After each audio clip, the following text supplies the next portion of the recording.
Russian President Vladimir Putin has utterly failed. He's failed so badly that he will soon be unable to prevent the rising tide of the democratic movement that is slowly building up steam in Russia. Putin may not know it yet. He likely doesn't even see his downfall coming, but there are signs within Russia that the collapse of his regime and the Kremlin as we know it is on its way. That's the opinion shared in an illuminating interview held with two experts on Russia, one of whom has been victimized by Putin more than most, during a Times radio show published on November 15, 2024. Those two experts argue that Putin's atrocities in both Ukraine and Russia can't continue, and that he will soon be unable to quell the desire of the next generation of Russians for a democratized society. In this video, we'll explore the claims made by these two men and the evidence that suggests they may just be right. But we start with a question: just who are the men claiming that Putin has failed?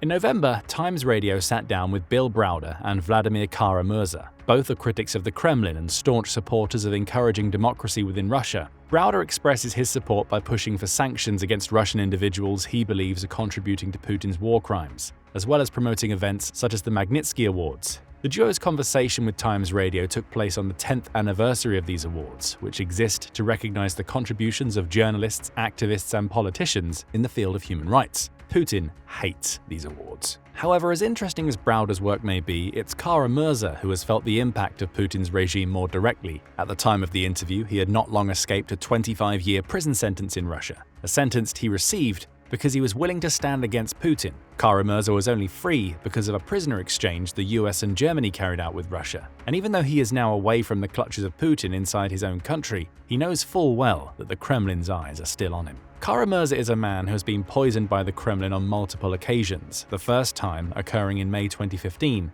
and the second in February 2017. He tells Times Radio that "our kids have grown up with this" when discussing the oppression under which Putin placed him, with that oppression ultimately leading to his imprisonment. He is now a free man, and he makes his opinion about Putin's position clear from the outset of the interview. The first question asked by Times Radio host Kate Gerbau is, where does Kara-Murza see Putin's position right now? The simple answer is that Putin has already failed to achieve any of the objectives he set for himself when he started his special military operation. Let's not forget that in a very important sense, Vladimir Putin has failed in his main objectives in Ukraine, Kara-Murza says. His aims in February of 2022 were to take Kyiv in 5 days, as we all remember well, and secondly, to destroy Ukraine as a sovereign and independent country. Neither of those goals have been realized.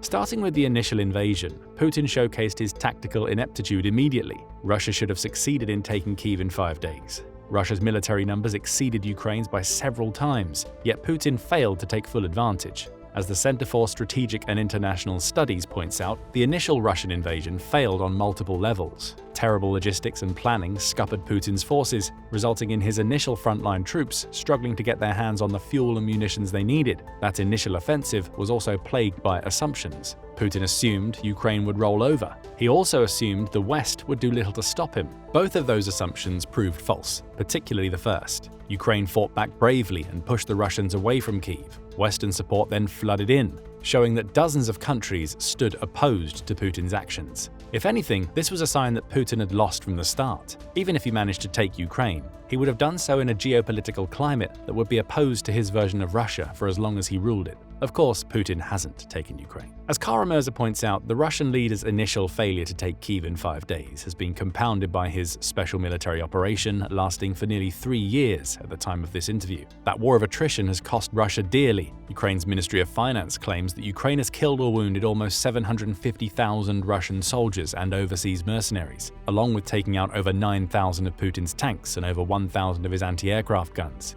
Those sorts of losses have drained Russia's military to the point where Putin is forced to rely on the likes of Iran and North Korea to keep his supplies up. In the latter's case, he's also taking people, around 12,000 North Korean soldiers, in a move that leaves Russia beholden to a North Korea that will come calling the next time it makes an ill-advised threat against another nation. Putin has sold out so much of what Russia stands for just to keep his meat grinder churning. He's also forced his country into an unwinnable economic situation with the war. In November 2024, the ruble collapsed in value against the dollar, hitting a low of 114 to $1 and arriving at its lowest point since the beginning of Putin's war.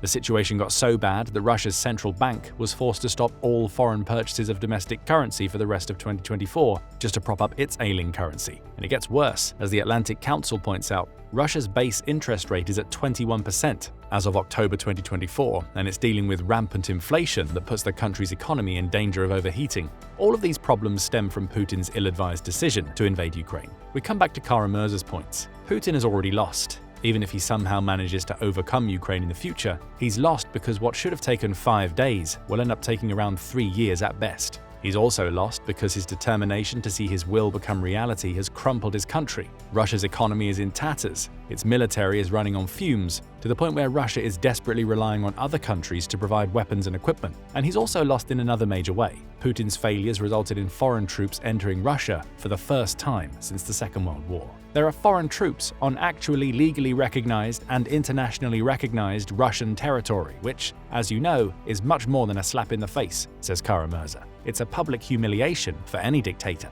Kara-Murza is referring to Ukraine's successful invasion of the Kursk Oblast in August 2024. Ukraine took around 450 square miles of Russian territory with that incursion. And though Putin has finally mustered a response some 4 months later, which has seen Russia reclaim around 40% of what Ukraine took, the reality is that this should never have happened. The Kursk situation saw Putin lose once again because it revealed that he wasn't the strongman leader he made himself out to be. The tactical ineptitude he demonstrated in his special military operation bled over to the point where it affected thousands of everyday Russians. As much as the Putin propaganda machine will try to portray whatever outcome of this war in the settlement that lots of people are talking about for next year, it's very important for people not to lose sight of reality, says Kara-Murza. The former Putin prisoner is referencing President Donald Trump's potential peace plan here. Simply accepting any terms under that plan would be another loss for Putin. To be forced into peace after losing Russian territory and failing to take all of Ukraine would be a failure that many Russians would not abide. The West knows this, so does Putin.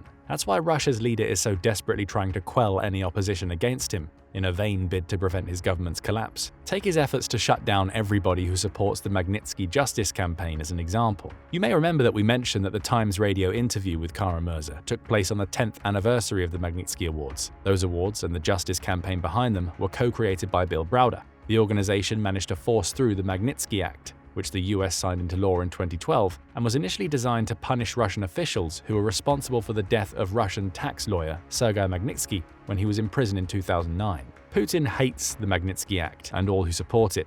He hates it so much that Browder is described by some as Putin's arch-enemy, with the 2012 passing of the Magnitsky Act even leading to Putin furiously demanding Browder's arrest and extradition. Of course, that never happened, and now the act that Browder spearheaded has been passed in 35 countries, including 27 in Europe, and it's recognized by the European Union. What does any of this have to do with Putin failing as Russia's leader? The act itself shows that there are mechanisms the Western world can use to take down the people that Putin attempts to place in power. But perhaps more importantly, his reaction to it, and to anybody else who's attempted to oppose him during the Ukraine war, shows that he's becoming increasingly unhinged as his special military operation crumbles around him. Putin hates the Magnitsky Act. He hates me, he hates Vladimir, and he's done all sorts of terrible things to everybody involved, Browder explains to Times Radio.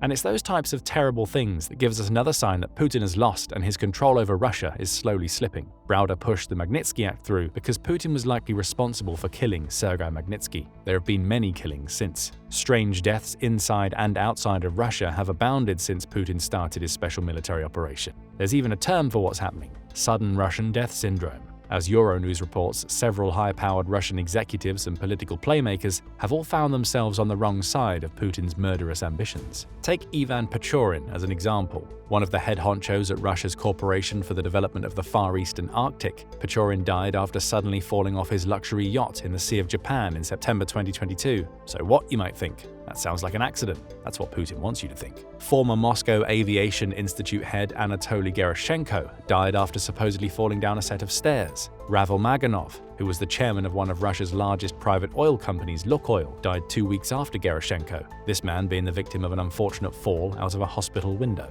Between February and September 2022, at least 8 Russian oligarchs died in similar mysterious circumstances, with the one thing linking them all being that they weren't 100% enthusiastic about Putin's war in Ukraine. Lukoil had even publicly called out for the end of the special military operation, asking for an immediate cessation of the armed conflict in March 2022. Putin couldn't have that, so he had the chairman of the company murdered, allegedly. These types of strange deaths have persisted during the Ukraine war, but perhaps the most famous is that of Alexei Navalny. One of Putin's most forthright opponents, Navalny was never afraid to call out Russia's leader. Navalny accused Russia's security agency of trying to poison him back in December 2020 after he fell ill and collapsed on a plane flying out of Tomsk in Siberia. European laboratories would later confirm the presence of the same nerve agent used to poison Sergei and Yulia Skripal in the UK, another set of assassination attempts attributed to Putin. When the assassination didn't work, Putin waited for Navalny to land back in Russia to continue his political campaigning. The opposition leader was arrested immediately after coming back to his homeland in January 2021. He spent 3 years locked up before apparently going for a short walk around the prison in mid-February 2024. Navalny complained of feeling unwell, collapsed, and never regained consciousness. Another enemy of Putin was conveniently removed from the picture. Kara-Murza is clear about his opinions on these mysterious Russian deaths. Vladimir Putin is not just an authoritarian ruler. He's not just a dictator. He's not just a corrupt ruler. He's a murderer in a very literal sense of the word. And these constant murders are taking a toll on the Russian leader. He's losing his grip, partly because he's having to kill so many people. After all, it's hardly a sign that Russia is united when so many prominent people have to experience such mysterious accidents because they won't fall in line with Putin. So we see another way in which Putin is failing. The tide within Russia is turning against Putin, and even if Russia's leader manages to kill everybody who's brave enough to even whisper words of contempt about his policies, it won't matter. Even if Vladimir Putin gets rid of us all the people who are sort of the faces and leaders of the Russian opposition today, well, all this means is that others will come and take our place, says Kara-Murza. The future belongs to democracy, he says. The future belongs to the young generation.